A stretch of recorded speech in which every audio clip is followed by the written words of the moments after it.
Good morning, students. Let's take a look at our morning message. April 30th, 2020.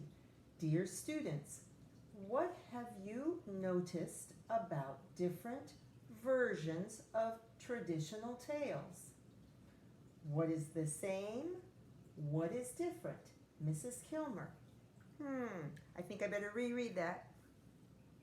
What have you noticed about different versions of versions? So remember, a version is like a similar story, but maybe some little differences. Different versions of traditional tales. What is the same? What is different? Mrs. Kilmer. Okay, so we have been enjoying nursery rhymes from the learning calendar, and I've been reading you some traditional tales, but some different versions. So last video I read Goldilocks and the Three Bears, right? And most of you noticed or made the connection to the traditional tale Goldilocks and the Three Bears. And this is the Jan Brett version, which I've read to you in class. You know, one of our favorite authors, Jan Brett, who does lots of really beautifully detailed illustrations, right? So this is the pretty traditional tale of Goldilocks and the Three Bears. And there's little Goldilocks asleep in the bed up at the top, and the Three Bears. And this was Goldilocks and the Three Bears. So let me ask myself, what is the same? What is the same about these two books? What would be the same? Okay, they're bears, right? There are bears in both books. I would say both books maybe are in the country or in the forest, like not in the city. There's porridge in both books, right? Now, I'm going to stop at 3. I'm wondering if you can come up with more things that are the same about these traditional tales and this new version, and what is different.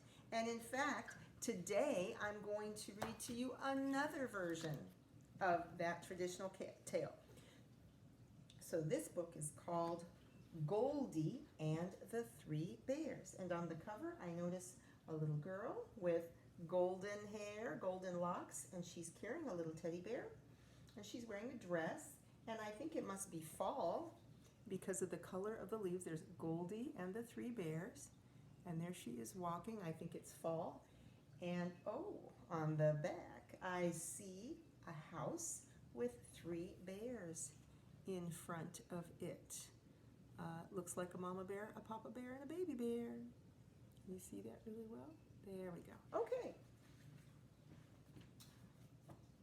Take a look at the title page, Goldie and the Three Bears by Diane, Stanley, Scholastic. So there I see the same little girl reading a book about bears. It looks like she's reading an information book about bears with her little teddy bear sitting in her lap. Oops.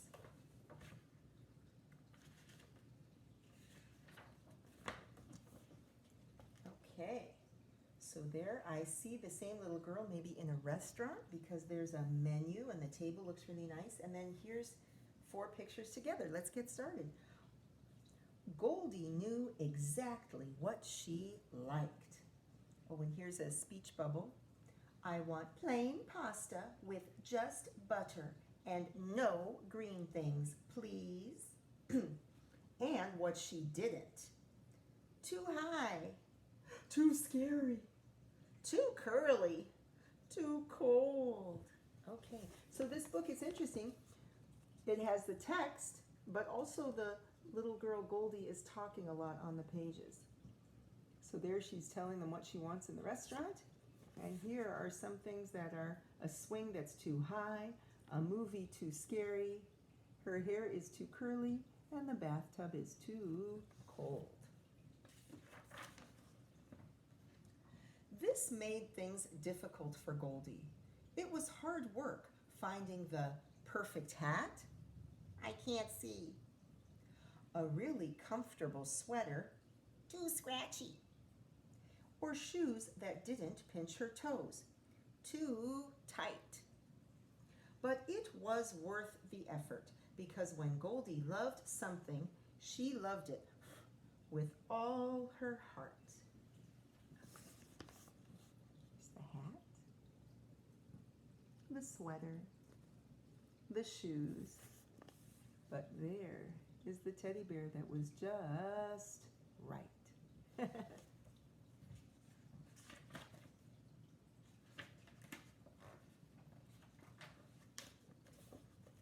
Every day after school, Goldie ate her favorite snack. Peanut butter with chunks, white bread, no jelly. And then she read her favorite book, Bears. And then she lay down on her just right, soft, but not too soft, very, very cozy bed, and took a nap. Here she is with her sandwich and her book and in her cozy, cozy bed.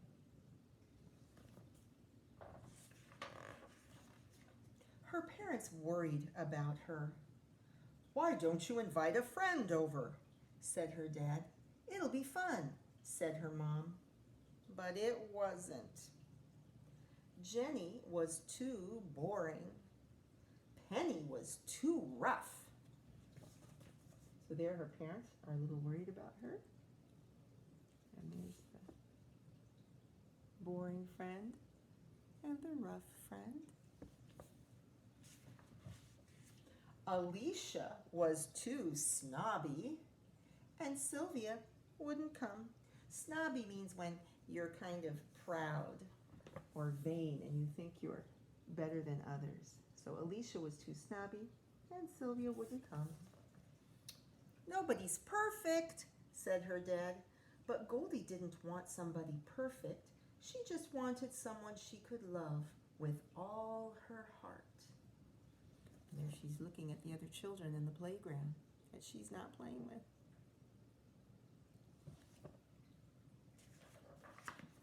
One day Goldie got off the bus at the wrong stop.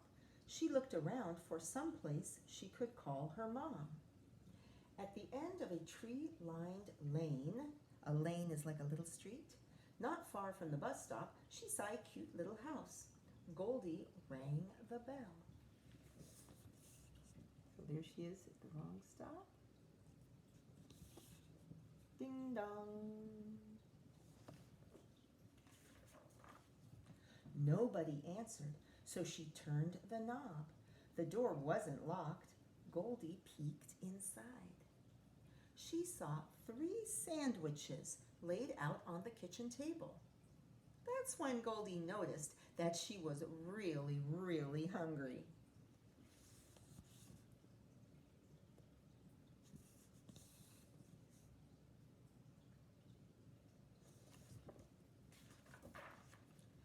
Goldie tasted the first sandwich. It was too sweet. Yuck, jelly. She tried the second sandwich. It was too bland. Bland means kind of boring tasting. It needs something. But the third sandwich was a revelation. A revelation is just something like amazing that you hadn't really thought it could be that wonderful. It was a revelation. Peanut butter with chunks, white bread, no jelly, and no crusts. Wow, she's practically singing. She ate the whole thing. So there's jelly, that one, and there she is, happy with that one. Then Goldie peeked into the living room. She saw a book on the coffee table. It was her favorite. She didn't think anyone would mind if she sat down for a couple of minutes to read it. Once she found a comfortable chair, so she tried to sit in the recliner and she popped back. Yikes! Then she tried to sit in the long lounge chair, the Chase Lounge. She settled in for a good read. Then she found the comfortable chair. Ah, so it said, once she found a comfortable chair, she settled in for a good read. So there she is. Yikes! Ah.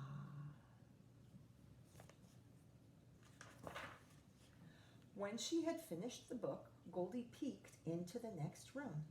It will not surprise you to learn that she found 3 beds in there, and that one was too soft, one was too hard, and one was just right. Within seconds, she was asleep and dreaming.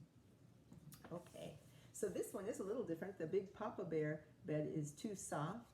It looks like the Mama Bear bed is too hard, but the baby bear bed is just right. In her dream, 3 bears came into the house. Oh, look, the whole picture is inside a think bubble, like it's her dream. Someone's been eating my sandwich. Mine too. I don't even have a sandwich. Then she dreamed that they went into the living room. Someone's been sitting in my chair. Mine too. And reading my book.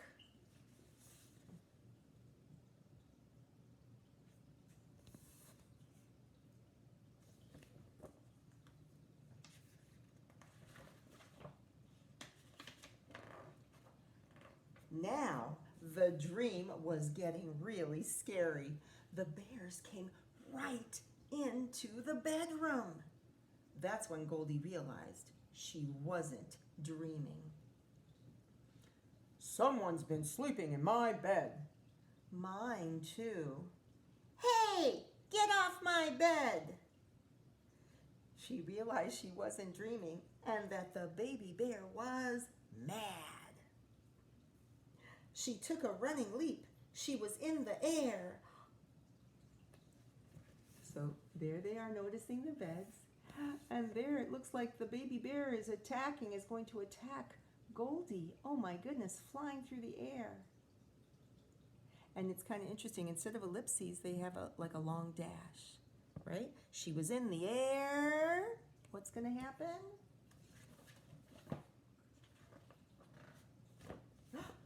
The minute baby bear hit the bed, Goldie went flying. When Goldie landed, baby bear went flying. Here was a surprise. Whee, said baby bear. Whee, said Goldie. Stop it, shouted the other bears. You'll break the bed.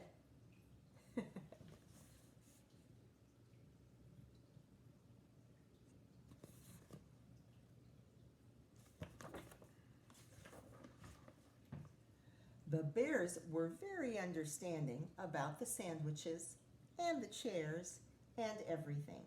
They even invited Goldie to stay and play with baby bear.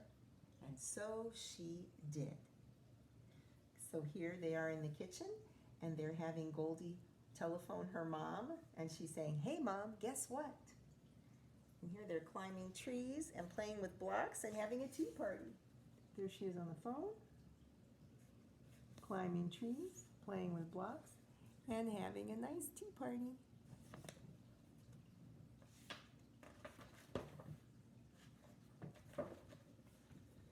So, said her mom as they drove home that night, she's not too bossy? Nope, said Goldie. Not too boring? Nope, said Goldie. Not too snobby or silly or rough? Nope, said Goldie. She's just right. And she meant it with all her heart.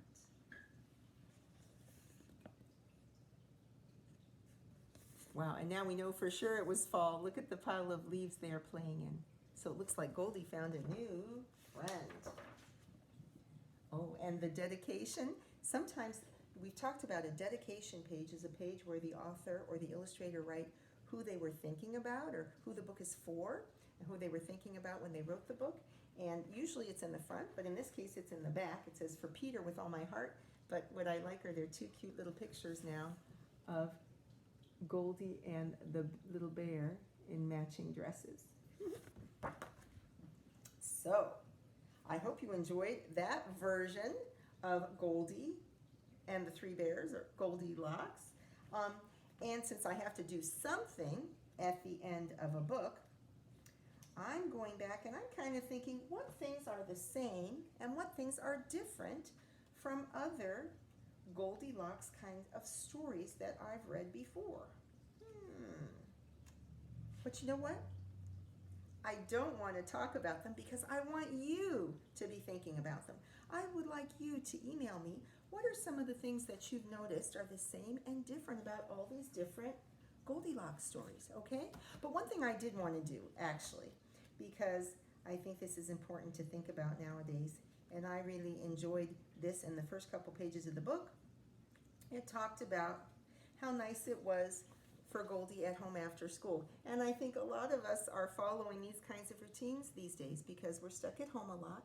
She's having her favorite sandwich and she's enjoying her favorite book, and then she's snuggling into her bed. In this case, she's taking a nap. Like most of you aren't taking naps anymore, but she's got her cozy favorite place. And I'm making a connection to how sometimes when we have our morning meeting and we do breathing in and out, we take the chance to think about what we can be grateful for, right? We're all so lucky that, especially during this time when we are stuck at home, most of us have some place to be. We have our cozy room, and maybe we share it with one or two brothers or sisters, but still we have our cozy homes. We have our families to care for us. We probably have at least some books to read. We have our cozy beds to be in, and it's good to remember that even though times are difficult for many of us, that we always can think of something to be grateful for. Yeah? Anyway, so I'll see you later with our next story. Take care.